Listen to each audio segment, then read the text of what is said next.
তো জনগণ যদি না চায়, জনগণ যদি ভালো থাকে, তাহলে কেন তাদের উপরে নির্বাচনটা চাপিয়ে দেওয়া হবে? জনগণই আপনাদেরকে জানাবে যে তারা কখন নির্বাচন চায়। 16 বছরের জঞ্জাল আসলে 6 মাসে কখনই এটা সম্ভব না ক্লিয়ার করা। তো সেই জায়গা থেকে আমার মনে হচ্ছে যে নির্বাচন তো জনগণের জন্য, জনগণই চাচ্ছে না। জনমত আপনি তৈরি করেন না, জনগণের কাছে যান, দেখেন 100-এর মধ্যে কতজন নির্বাচন চায়। তো জনগণ যদি না চায়, জনগণ যদি ভালো থাকে, তাহলে কেন তাদের উপরে নির্বাচনটা চাপিয়ে দেওয়া হবে?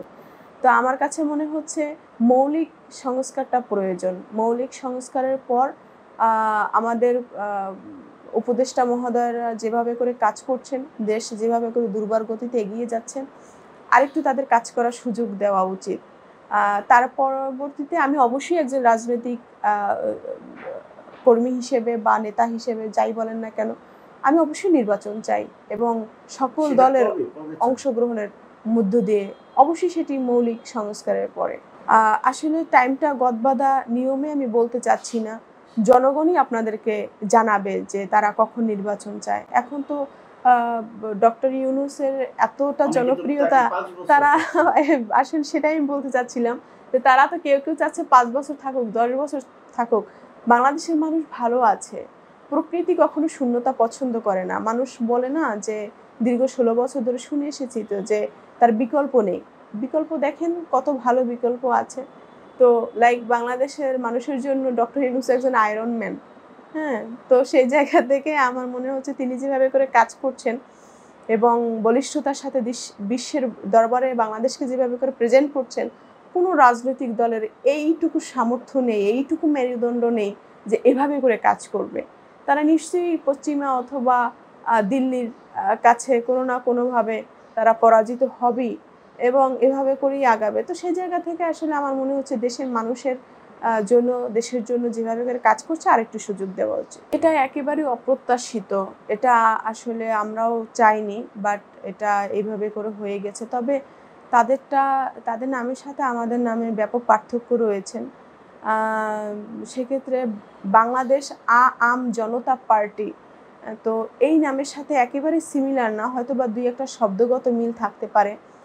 তো সেই জায়গা থেকে আসলে তাদের প্রতি আমাদের সম্মান আছে, শ্রদ্ধা আছে।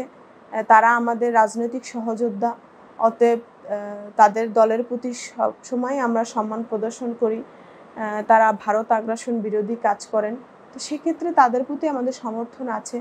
তাদের আহ্বায়ক এবং সদস্য সচিবের সাথে কথা হয়েছে, আমার আহ্বায়ক মহোদয় তাদের সাথে বসবেন এবং এক টেবিলে বসে আলাপ আলোচনার মধ্য দিয়ে নিশ্চয়ই একটা সমাধানের পথে বেরিয়ে আসবে বলে মনে করছি।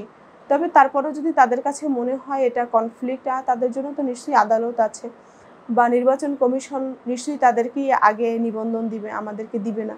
সেক্ষেত্রে যদি তারা এইভাবে করে তাদেরকে প্রমাণ করতে পারে, আলহামদুলিল্লাহ ভালো, এটা আমি পজিটিভভাবেই দেখছি। তবে এটা না হলেও পারত এইভাবে করে, কারণ জাতীয় পার্টি নামে আপনি নিজেও জানেন 5টি দল আছে এবং আরও অনেক রাজনৈতিক দলের সাথে আমাদের সাবেক যে দল রয়েছে আমার গণ অধিকার পরিষদ, এবং এই নামের সাথে মিলিয়ে আমি দেখলাম নির্বাচন কমিশনারের কাছে এক ভদ্রলোক আবেদন করেছেন গণ অধিকার পার্টি। তো আমি যখন পার্টিতে ছিলাম আমরা এ ব্যাপারে কোনো কথা বলিনি এবং সাবেক সভাপতি এবং সাধারণ সম্পাদকও এই ব্যাপারে গণ অধিকারে কেউ কোনো কন্ট্রোভার্সি জড়ায়নি, কারণ সে তার মতো করে একটা দল করেছে, সে তার কাজের মধ্য দিয়ে আসলে প্রমাণ করবে। আর গণ অধিকার পরিষদ মানেই ভিপি নূর, এটা কিন্তু সকলেই জানে।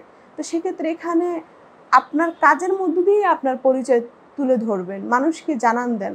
তো এখানে অস্তিত্ব সংকটের কিছু নেই।